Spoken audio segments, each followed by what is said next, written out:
"You're making me really happy for the first time in forever." That's what her male best friend said to my girlfriend, right in front of me, and she just laughed.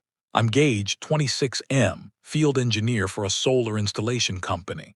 I fix things for a living, so I like relationships that actually work without constant maintenance.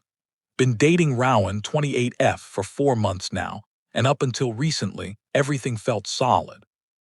She's a physical therapist, genuinely kind person, the type who volunteers at animal shelters and remembers your coffee order after meeting you twice. Rowan's awesome. That's not the problem. The problem is that apparently I'm not dating just Rowan, I'm dating Rowan and her 32-year-old male best friend Blaine. Let me paint you a picture of how this started. Month 1 was perfect. Rowan and I clicked immediately, shared sense of humor, both outdoorsy, both value straightforward communication. She mentioned her best friend Blaine a few times, always in the context of he's going through a rough patch, or he doesn't really have anyone else. Red flag in hindsight, but I figured everyone has that one friend who needs extra support sometimes. First time I met Blaine was at Rowan's apartment. I'd brought dinner over, we were planning to watch a movie, just a normal Tuesday night. Blaine was already there when I arrived, sprawled across her couch like he lived there, eating takeout from containers that were clearly meant for 2 people. "Oh hey," Rowan said when I walked in with the food I'd brought. "Blaine stopped by and he was hungry, so I ordered Chinese. I hope that's okay." It wasn't okay, but I'm not the type to make a scene over logistics. What bothered me was how Blaine looked at me, this smug assessment, like he was measuring whether I was worth his time. He didn't move from the couch when I sat down, didn't offer to leave when it became obvious this was supposed to be our date night. Just made himself comfortable as the third wheel. "You know," he said about 20 minutes into the movie, "Rowan and I have watched this one like 5 times. We have all these inside jokes about it." Then he spent the next hour explaining every reference, every callback, every moment that apparently meant something special to them. I left early that night. Told Rowan I had an early call the next morning, which was true, but mostly I just felt like I was intruding on something that didn't include me. The pattern started small. Blaine would text Rowan during our dates asking what she was up to. She'd always respond immediately, usually with our location or what we were doing. "Just being polite," she'd explain when I pointed out that most people don't need real-time updates on their friends' whereabouts. Then it escalated. 3 weeks ago, Rowan and I planned a hiking date. We'd been talking about this specific trail for weeks, moderate difficulty, beautiful views, perfect for a Saturday morning followed by lunch at this brewery we both wanted to try. I picked her up at 8 a.m., excited for some one-on-one time in nature. Blaine was waiting in her driveway with a backpack. "I hope you don't mind," Rowan said as I stared at him through my windshield. "Blaine's been having such a hard time lately. He really needs to get out of the house, and when I mentioned we were going hiking, his face just lit up. I couldn't say no." Here's the thing about that excuse. Blaine wasn't some sad, isolated guy desperately needing human contact. He had a decent job in marketing, his own apartment, a car that was newer than mine. He wasn't struggling financially or dealing with mental health crises or recovering from trauma. He was just there, always, inserting himself into every plan, every conversation, every moment. The hike was miserable. Blaine positioned himself between Rowan and me on every narrow section of the trail. When we stopped for water breaks, he'd immediately start some inside joke conversation that I couldn't participate in. At the summit, when I tried to take a photo of Rowan and me together, he photobombed it. Not playfully, deliberately. Then he insisted on taking better shots with his phone, directing us like we were models in his personal photo shoot. "You guys look so cute together," he kept saying, but his tone suggested the opposite, like he was patronizing children playing dress-up. The brewery lunch was worse. Blaine ordered for Rowan without asking. Apparently he knew her usual. He paid for her meal before I could reach for my wallet. When I tried to steer the conversation toward topics he couldn't dominate, he'd interrupt with stories about their shared history. "Remember when we did that wine tasting in Sonoma?" he asked Rowan. You got so tipsy that you tried to buy that $100 bottle just because the label had a cute dog on it. Oh my God, yes, Rowan laughed. And you had to physically stop me from giving the tasting room guy my credit card. They spent 20 minutes reminiscing about trips they'd taken together, experiences they'd shared, moments that predated me and excluded me by definition. I sat there eating my burger, feeling like a stranger who'd accidentally sat down at the wrong table. The drive home was quiet. I asked Rowan if we could talk about how the day had gone, and she immediately got defensive. What do you mean? We had a great time. Blaine loves hiking and you're both important to me. I thought it would be nice for you guys to get to know each other better. The thing is, I said carefully, I was looking forward to spending time with just you today. It feels like every time we make plans, Blaine ends up being part of them. He's going through a really difficult period right now, she replied. He doesn't have a lot of friends and he's been dealing with some personal stuff. I can't just abandon him when he needs support. That's when she said something that should have been a bigger red flag. Besides, you know you don't have to compete with him, right? You're my boyfriend. He's just my friend. Compete. Like our relationship was some kind of contest I was supposed to be winning. Last Friday night confirmed what I'd been suspecting. Rowan and I went to this new tapas place downtown somewhere we'd both been wanting to try, made reservations a week in advance, planned to make an evening of it. Small plates, good wine, intimate conversation, date night in the classic sense. We just ordered our second bottle of wine when Rowan's phone buzzed. Blaine. She answered immediately. Hey, what's up? She said, and I watched her face shift from relaxed to concerned. Oh no, that's terrible. Where are you now? Pause, listening, concerned, nodding. Of course, no, don't worry about it, we'll come get you. She hung up and looked at me with those big, apologetic eyes. Blaine's car broke down on the freeway. He's stranded and doesn't have anyone else to call. We need to go pick him up. I wish I could say I was surprised. But by this point, I was starting to recognize the pattern. Every time Rowan and I were having a good time, every time we were connecting on a deeper level, Blaine would have some crisis that required immediate attention. Can't he call AITA? I asked. Or Uber? He doesn't have roadside assistance, and he's really freaked out about leaving his car on the side of the highway. Come on, it'll just take an hour. It took 3 hours.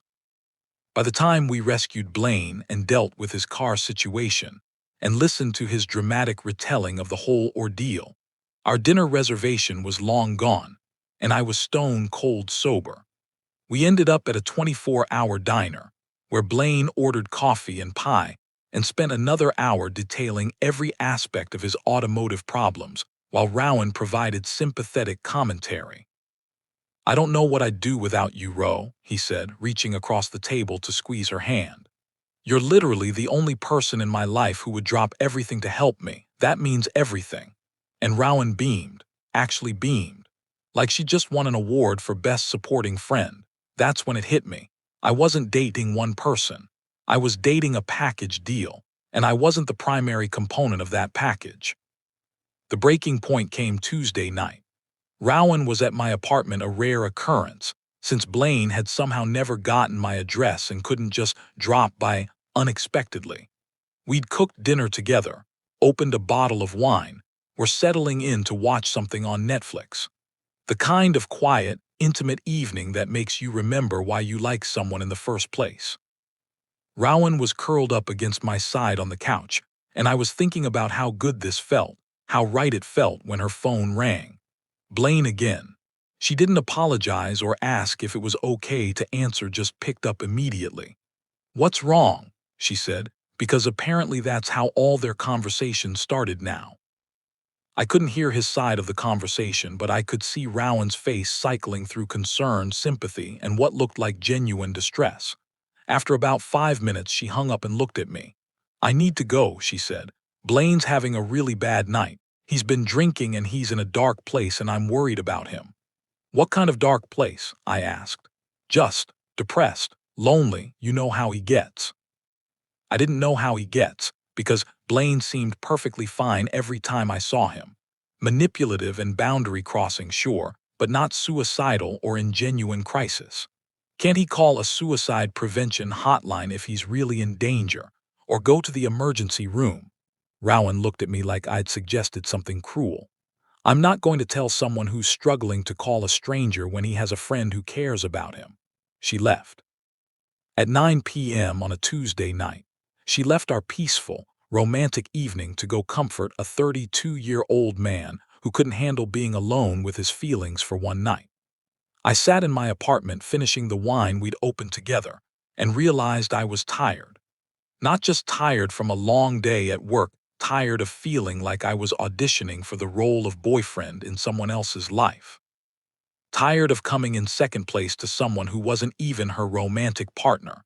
Tired of pretending this was normal. That's when I started noticing other things I'd been choosing to ignore. How Blaine would, coincidentally, show up at the coffee shop where Rowan and I like to have Sunday morning breakfast.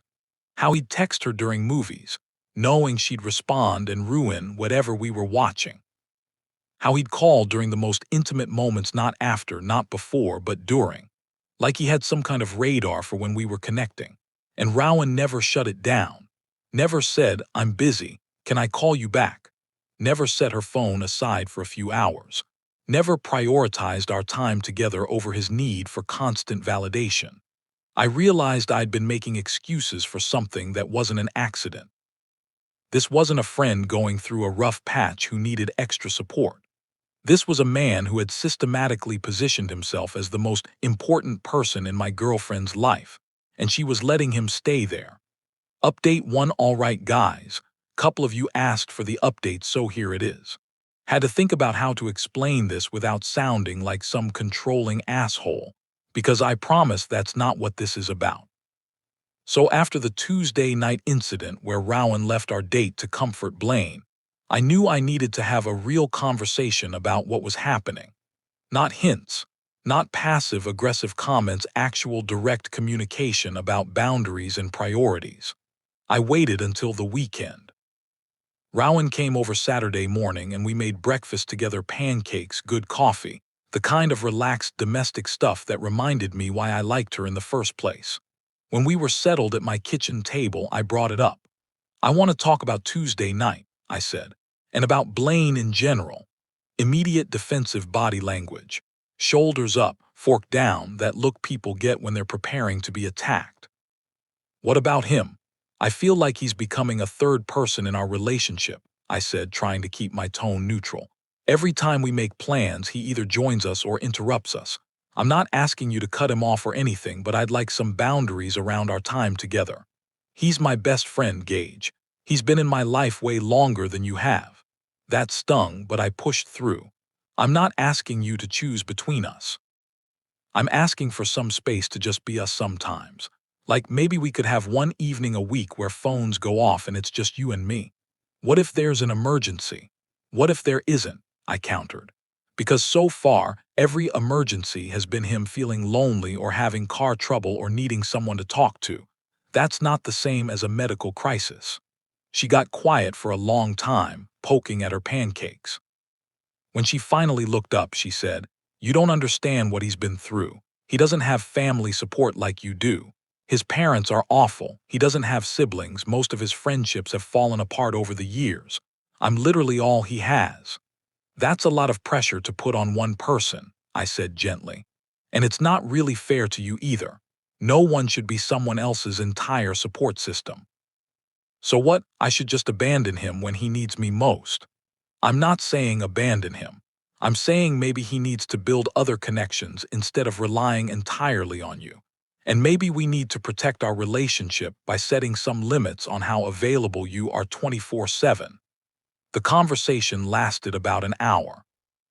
Rowan wasn't hostile exactly, but she kept circling back to the same themes. Blaine's loneliness, his lack of other options, her obligation as a good friend to be there for him unconditionally. I tried to explain that healthy friendships have boundaries too, that being someone's only source of emotional support isn't actually helping them grow or become more independent. She said she'd think about it. And for about a week, things were better. Blaine still texted constantly, but Rowan started responding less immediately. We had a couple of uninterrupted dinners. I thought maybe we'd turned a corner. Then last Wednesday happened. I'd planned something special, not over the top, just thoughtful.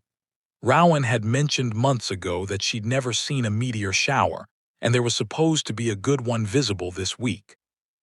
I researched the best viewing spots, packed a thermos of hot chocolate, brought blankets, picked a location about an hour outside the city where the light pollution wouldn't interfere. We drove out there around 10 p.m., found the perfect spot on this hill overlooking the valley, set up our blankets, lay down under this incredible clear sky, and for the first time in weeks, it was just us. No phones buzzing, no interruptions, just Rowan and me and the universe putting on a show. She was amazing that night, curious about the constellations, excited when she spotted her first meteor, snuggled up against me as we shared the hot chocolate. We talked about everything: her work, my job, travel we wanted to do together, what we'd been like as kids. Deep, connecting conversation that reminded me why I'd fallen for her in the first place. Around midnight, we were both quiet, just watching the sky and enjoying the peaceful intimacy of the moment. That's when Rowan's phone lit up with a call. I felt her tense against my side. She looked at the screen, and I already knew who it was before she said anything. "I should probably take this," she said quietly. "Rowan," I said, and I heard the exhaustion in my own voice. "Please, can this one moment just be ours?" She hesitated, phone still ringing in her hand. The meteor shower was at its peak. We were having the best night we'd had in months, and she was considering abandoning it to talk to Blaine about whatever crisis he'd invented this time. "What if it's important?" she asked. "What if it's not?" She answered the phone. I couldn't hear his side of the conversation, but I could tell from Rowan's responses that it wasn't an emergency. He was drunk, probably at some bar, wanting to tell her about his terrible night or his work problems, or whatever drama was occupying his attention at that moment. "Oh no," she said. "That's awful.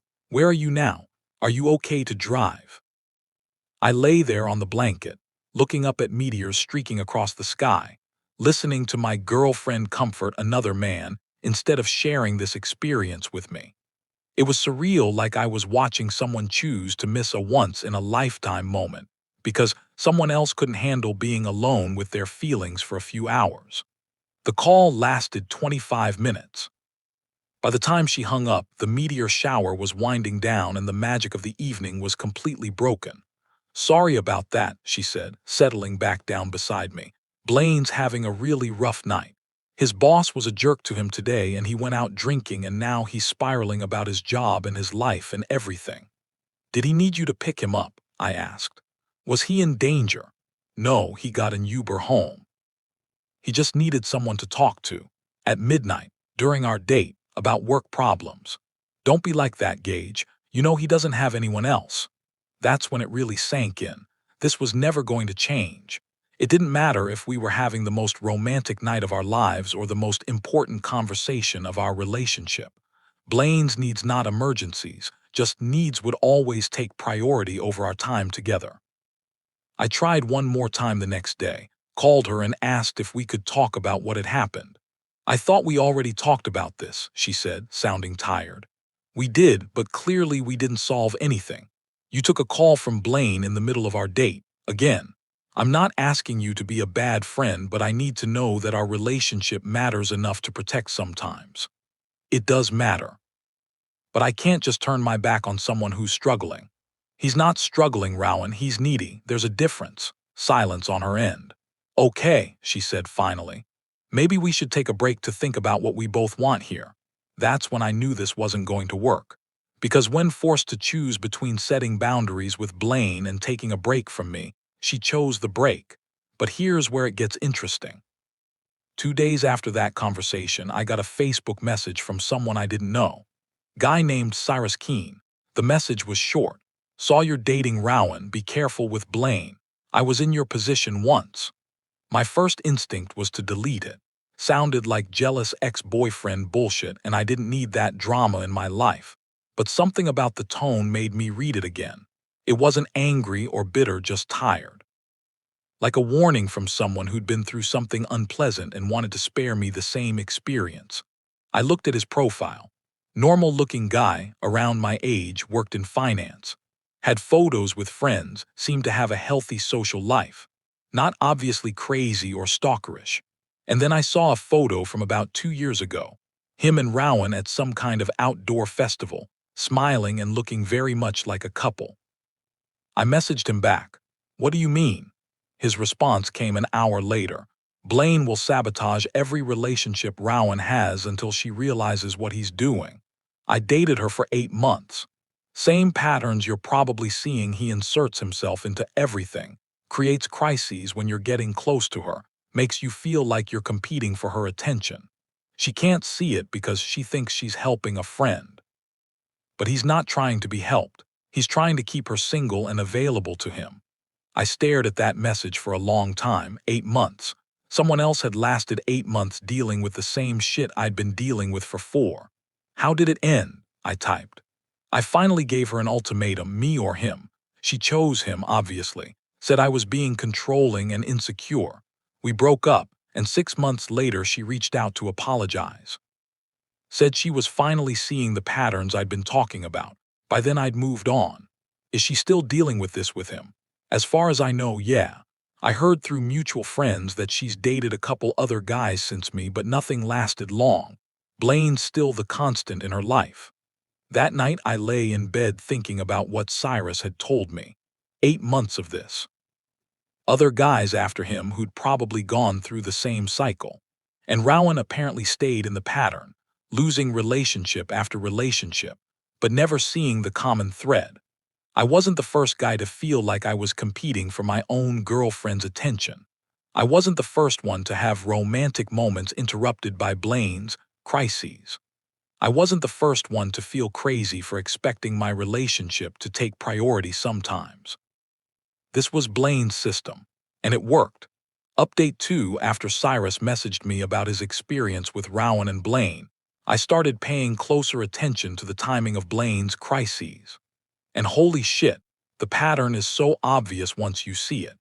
Every single time Rowan and I were having a good moment, and I mean every time Blaine would have some emergency that required immediate attention. Not random bad days or general life problems, but specific crises timed perfectly to interrupt our connection. Last weekend, Rowan and I went to my buddy Mike's barbecue. First time she was meeting my friends, and I was honestly excited to show her off a little. She was awesome, funny, engaged, asking people about their work, playing with Mike's kids, fitting right in. We were having a great time, the kind of easy social chemistry that makes you think about a future together. Around 7 p.m., we were sitting on Mike's back deck sharing this moment where she was laughing at something I'd said, and I was looking at her thinking how lucky I felt. Perfect timing for romance, right? That's when her phone rang. Blaine, of course. But this time I watched her face more carefully during the call. She wasn't just concerned, she looked annoyed, like she'd been expecting this but hoping it wouldn't happen. "What's wrong now?" she answered, and I caught the exasperation in her voice. She talked for about 10 minutes, then hung up looking frustrated. "Let me guess," I said. "Blaine needs something. His apartment's air conditioning broke and he's having a panic attack about the heat. He wants me to come over and help him figure out what to do. Can't he call the building maintenance or a repair service? It's Saturday night. Nothing's open until Monday. So what's he expecting you to do that he can't do himself?" She didn't have a good answer for that. We ended up leaving the barbecue early so she could go comfort a grown man whose AC had stopped working. That's when I decided to test my theory. Tuesday night, I told Rowan I was taking her somewhere special on Thursday for our 4-month anniversary. Didn't give her details, just said to dress nice and plan on staying out late. Built it up as this romantic surprise I'd been planning. Wednesday afternoon, right on schedule, she texted me. "Blaine's having a really bad day. Can we maybe do our thing Friday instead?" I wasn't even surprised. It was almost funny how predictable it was. But I decided to push back this time. "What kind of bad day?" I texted back. "Work stuff. His boss criticized a project he worked really hard on and he's devastated. He needs someone to talk to. Can he talk to a friend tomorrow or this weekend? I made special plans for us tonight. I know and I feel terrible about this, but he's really struggling right now. You understand, right? Here's what I realized in that moment. Blaine wasn't struggling. Blaine was strategic. He'd somehow figured out that I was planning something special for Thursday, and magically his crisis happened to fall on Wednesday, requiring Rowan's attention right when she should be excited about our date. I called her instead of texting back. "How did Blaine know about Thursday?" I asked. "What do you mean?" "I told you Tuesday that we had plans Thursday. Suddenly Wednesday he has a crisis that needs your immediate attention. How did he know to schedule his breakdown for today specifically?" "Gage, that's a really awful thing to say. You think he's faking being upset? I think his timing is suspiciously convenient. I can't believe you'd suggest something like that. He's genuinely hurt and you're making it about you." But here's the thing, I'd started documenting this stuff. Every time Blaine had an emergency, I'd made a note of what Rowan and I were doing when it happened. The pattern was so consistent it looked like a schedule. First time we said, "I love you." Blaine's car broke down night I was going to suggest she meet my parents. Blaine had a panic attack about work. Morning after we first spent the entire night together. Blaine needed help moving furniture day I was planning to ask her to be my +1 for my cousin's wedding. Blaine's ex texted him and he was devastated the meteor shower night. Blaine was drunk and lonely every single time. Either Blaine was the unluckiest person alive, or he was deliberately sabotaging our relationship. And based on what Cyrus had told me about their pattern, I knew which option was more likely. Thursday night came and went with no special plans. Rowan spent the evening at Blaine's apartment helping him process his work feedback. When she finally got home around 11 p.m., she texted me, "Rain check, tomorrow for sure." Friday, I decided to try something different. Instead of making elaborate plans, I showed up at her apartment unannounced around 6 p.m. with takeout from her favorite Thai place. "Surprise," I said when she opened the door. "Figured we could have that special night in instead." Her face lit up. "That's perfect. I was just about to text you." We spread the food out on her coffee table and settled in on her couch. For about 30 minutes, it was exactly what I'd been missing: easy conversation, physical closeness, no distractions. She was telling me about her week, I was telling her about this project at work, and we were sharing lo mein like a normal couple. Then Blaine walked in. Not knocked. Not called first. Just used his key to walk into Rowan's apartment while we were having dinner. "Oh," he said, seeing us on the couch. "I didn't know you had company, like I was the pizza delivery guy." "Blaine," Rowan said, and I could hear the embarrassment in her voice. "You can't just walk in like that." Sorry, I texted but you didn't respond. I was worried." I checked my phone. It was 6:47 p.m. He'd texted her at 6:43, 4 minutes earlier.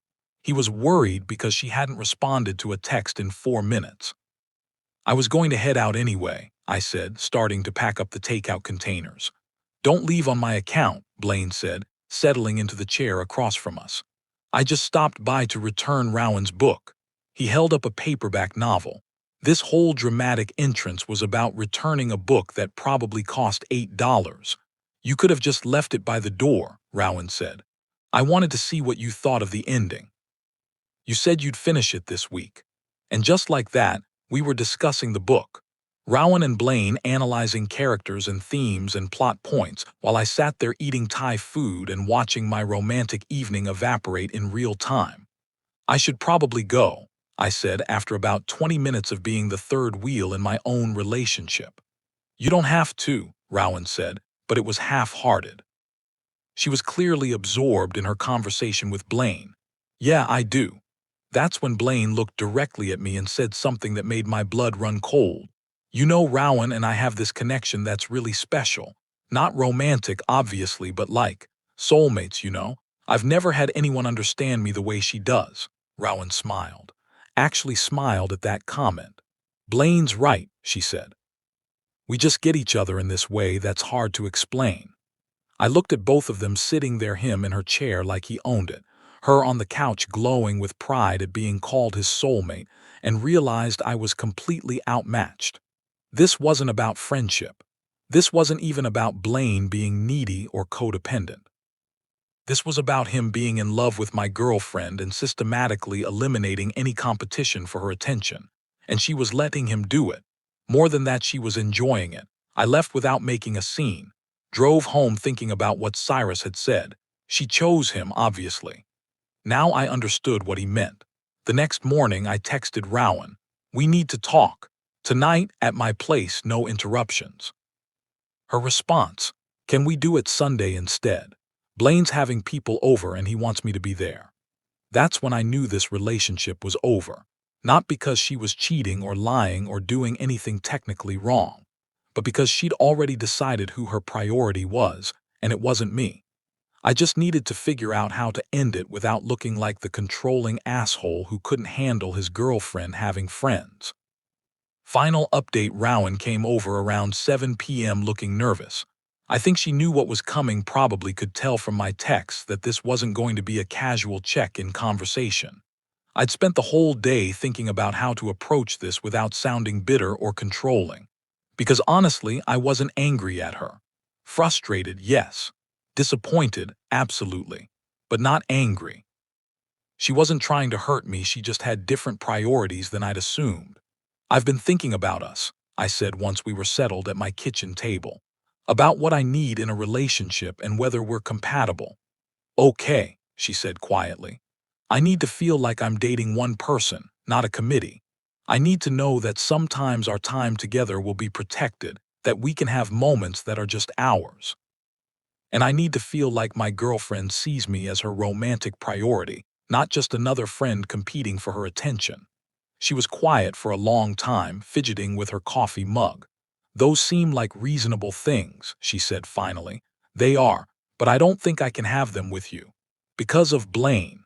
Not because of Blaine specifically. Because of how you handle boundaries with him. I pulled out my phone and showed her the notes I'd been keeping all the times his crises had coincided with our important moments. Every time we connect, he has an emergency. Every time we plan something special, he needs you. Every time we're alone together, he finds a reason to interrupt. That's not friendship, Rowan. That's sabotage. She looked at the list for a long time, and I could see her recognizing the pattern. But he doesn't know about our plans in advance, she said weakly.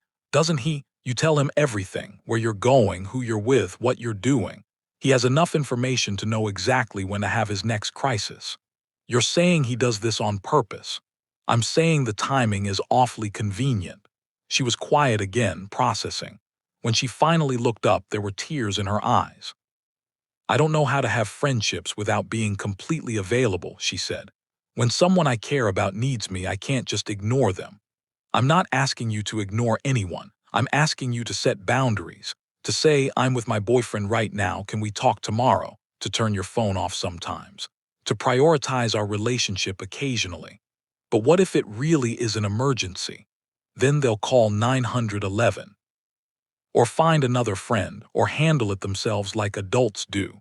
That hit her hard, I could tell. She'd been so invested in being Blaine's savior that she couldn't imagine him functioning without her constant support. Cyrus tried to tell me this, she said suddenly. Your ex.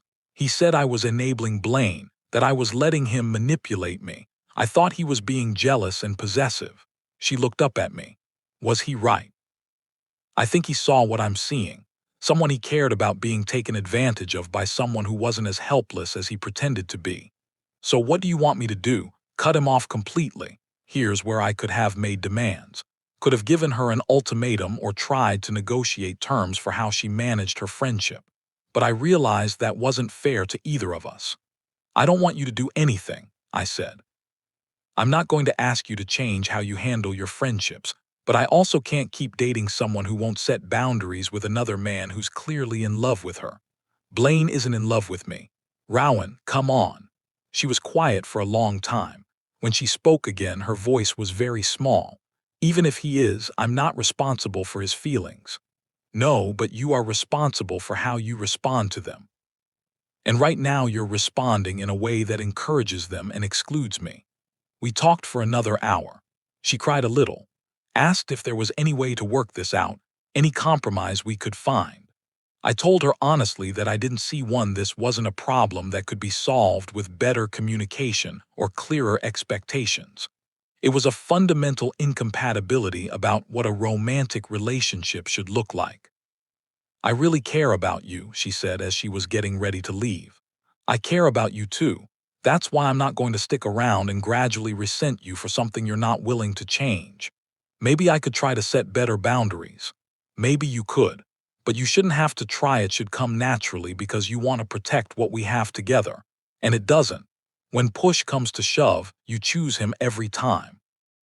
She left around 10 p.m. No dramatic declarations, no anger, just sad acceptance that we wanted different things. I felt relieved, honestly.